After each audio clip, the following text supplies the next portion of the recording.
ಶ್ರೀ ಗುರುಭ್ಯೋ ನಮಃ. ಶಂಕರಾಚಾರ್ಯ ವಿರಚಿತ ಶ್ರೀ ಸುವರ್ಣಮಾಲಾ ಸ್ತುತಿಯ 24ನೇ ಶ್ಲೋಕ ಎಂದರೆ ವ್ಯಂಜನಾಕ್ಷರದ 9ನೇ ಅಕ್ಷರ, ಚ ವರ್ಗದ 4ನೇ ಅಕ್ಷರ, ಸಂಸ್ಕೃತ ವರ್ಣಮಾಲೆಯ 24ನೇ ಅಕ್ಷರವಾದಂತಹ ಝಕಾರದಿಂದ ಈ ಶ್ಲೋಕವು ಪ್ರಾರಂಭಗೊಳ್ಳಲಿದೆ. ಝುಣು ತಕ ಝುಂಕೇಣು ಝುಣ ತತ್ ಕಿಟ ತಕ ಶಬ್ದೈರ್ನಟಸಿ ಮಹಾನಟ ಭೋ ಸಾಂಬ ಸದಾ ಶಿವ ಶಂಭೋ ಶಂಕರ ಶರಣಂ ಮೇ ತವ ಚರಣಯುಗಂ. ಇನ್ನೊಮ್ಮೆ ನೋಡೋಣ. ಝುಣು ತಕ ಝುಂಕಿಣು ಝುಣ ತತ್ ಕಿಟತಕ ಶಬ್ದೈರ್ನಟಸಿ ಮಹಾನಟ ಭೋ ಸಾಂಬ ಸದಾ ಶಿವ ಶಂಭೋ ಶಂಕರ ಶರಣಂ ಮೇ ತವ ಚರಣಯುಗಂ. ಈ ಒಂದು ಸುಂದರವಾದಂತಹ ಶ್ಲೋಕದ ಪದಚ್ಛೇದ ಹೀಗಿದೆ. ಝುಣುತಕ ಝುಂಕಿಣು ಝುಣತತ್ ಕಿಟತಕ ಶಬ್ದೈಃ ನಟಸಿ ಮಹಾನಟ ಭೋ ಸಾಂಬ ಸದಾಶಿವ ಶಂಭೋ ಶಂಕರ ಶರಣಂ ಮೇ ತವ ಚರಣಯುಗಂ ಇತಿ ಪದಚ್ಛೇದ. ಇನ್ನು ಅನ್ವಯಾರ್ಥವನ್ನ ನೋಡುವುದಾದರೆ, ಭೋ ಮಹಾನಟ, ಝುಣುತಕ ಝುಂಕಿಣು ಝುಣತತ್ ಕಿಟತಕ ಶಬ್ದೈಃ ನಟಸಿ ಸಾಂಬ ಸದಾಶಿವ ಶಂಕರ ಶಂಭೋ ತವ ಚರಣಯುಗಂ ಮೇ ಶರಣಂ ಇತಿ ಅನ್ವಯಾರ್ಥ. ಇನ್ನು ಬನ್ನಿ ಸ್ನೇಹಿತರೆ, ಅರ್ಥವನ್ನ ನೋಡೋಣ. ಹೇ ಶಂಭುವೆ, ಝುಣುತಕ ಝುಂಕಿಣು ಝುಣತತ ಕಿಟತಕ ಎಂದು ನಾದಗೈಯುತ್ತ ನರ್ತಿಸುವ ನೀನು ಮಹಾನಟನೇ ಇರುವೆ. ಹೇ ಪಾರ್ವತಿ ಸಹಿತನಾಗಿರುವವನೇ, ಸದಾ ಮಂಗಳಮಯನಾಗಿರುವವನೇ, ಶುಭವನ್ನುಂಟು ಮಾಡುವವನೇ, ನಿನ್ನ ಚರಣಯುಗಳವೇ ನನ್ನಾಶ್ರಯವು ಅಂತ ಹೇಳ್ತಾರೆ ಶಂಕರಾಚಾರ್ಯರು. ಇನ್ನು ಇದರ ಭಾವಾರ್ಥವನ್ನ ತಿಳಿದುಕೊಳ್ಳುವ ಸಮಯ. ನಮಗೆಲ್ಲರಿಗೂ ಕೂಡ ತಿಳಿದಿರುವಂತೆ ಸಂಸ್ಕೃತದ ಮಹಾಕಾವ್ಯಗಳಲ್ಲಿ ಉಪಮಾ ತುಂಬಾ ಕಡೆ ಬರುತ್ತೆ. ಅಂದ್ರೆ ಹೋಲಿಸುವಂತಹದ್ದು ತುಂಬಾ ಕಡೆ ನಮಗೆ ಕಾಣಸಿಗತ್ತೆ. ಅದರ ಮೂಲ ಯಾವುದು ಅಂತ ಹೇಳಿದ್ರೆ ಅಲಂಕಾರಗಳು. ಅದರಲ್ಲಿ 2 ವಿಧ: ಶಬ್ದಾಲಂಕಾರ, ಅರ್ಥಾಲಂಕಾರ. ಶಬ್ದದಲ್ಲಿ ಮೆರಗನ್ನ ಉಂಟು ಮಾಡುವಂಥದ್ದೇ ಶಬ್ದಾಲಂಕಾರ. ಅನುಪ್ರಾಸಾಲಂಕಾರ ಎಂದು ಶಬ್ದಾಲಂಕಾರದ ಒಂದು ವಿಧ. ಅನುಪ್ರಾಸಾಲಂಕಾರ ಎಂದರೆ ವ್ಯಂಜನಾಕ್ಷರಗಳು ಒಂದು ಶ್ಲೋಕದಲ್ಲಿ ಹಲವಾರು ಬಾರಿ ಉಪಯೋಗವಾಗಿದ್ದರೆ, ಬಳಕೆಯಾಗಿದ್ದರೆ ಅದೇ ಅನುಪ್ರಾಸಾಲಂಕಾರ. ಈ ಶ್ಲೋಕದಲ್ಲಿ ಅನುಪ್ರಾಸಾಲಂಕಾರವನ್ನ ನೋಡ್ಬೋದು. ಇನ್ನೊಮ್ಮೆ ನೋಡೋಣ. ಇಲ್ಲಿ ಝಕಾರ ಬಹುವಾರಿ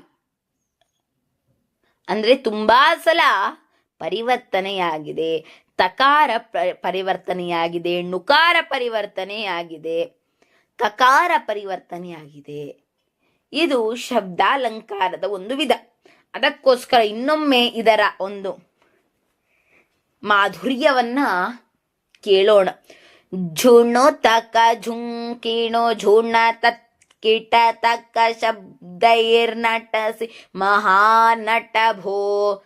ಈ ಒಂದು ಮೊದಲ ಪಂಕ್ತಿ ಇದೆಯಲ್ವಾ, ಝುಣ ತಕ ಝುಂಕಿಣು ಝುಣ ತತ್ ಕಿಟ ತಕ, ಈ ಒಂದು ಮೊದಲ ಪಂಕ್ತಿಯನ್ನ ಆಲಿಸಬೇಕಾದರೆ ಎಷ್ಟು ಆನಂದ ನಮ್ಮಲ್ಲಿ ಉಂಟಾಗುತ್ತದೆ, ಅದೇ ಶಬ್ದಾಲಂಕಾರ.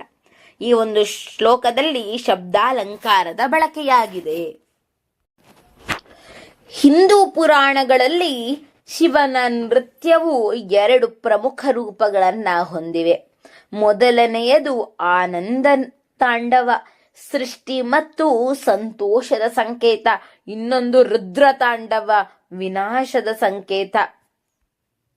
ಒಮ್ಮೆ ತಾರಕಾವನದಲ್ಲಿ ದೇವತೆಗಳನ್ನ ಕಡೆಗಣಿಸಿ ಅಹಂಕಾರದಿಂದ ಮೆರೆಯುತ್ತಿದ್ದ ತಪಸ್ವಿಗಳಿಗೆ ಬುದ್ಧಿ ಕಲಿಸಲು ಶಿವನು ಭಿಕ್ಷುಕನ ರೂಪದಲ್ಲಿ ಅಲ್ಲಿಗೆ ತೆರಳುತ್ತಾನೆ. ಇದನ್ನ ಕಂಡು ಆಕ್ರೋಶಗೊಂಡ ಋಷಿಗಳು ಹಾಗೂ ದಾನವರು ಶಿವನನ್ನು ನಾಶ ಮಾಡಲು ಯಜ್ಞಕುಂಡದಿಂದ ಭಯಂಕರವಾದಂತಹ ಹುಲಿ, ಸರ್ಪ ಹಾಗೂ ಅಪಸ್ಮಾರ ಎಂಬ ಅಜ್ಞಾನದ ರಾಕ್ಷಸನನ್ನ ಸೃಷ್ಟಿಸ್ತಾರೆ. ಆದರೆ ಶಿವನು ಆ ಹುಲಿಯ ಚರ್ಮವನ್ನ ಸುಲಿದು ಧರಿಸ್ತಾನೆ.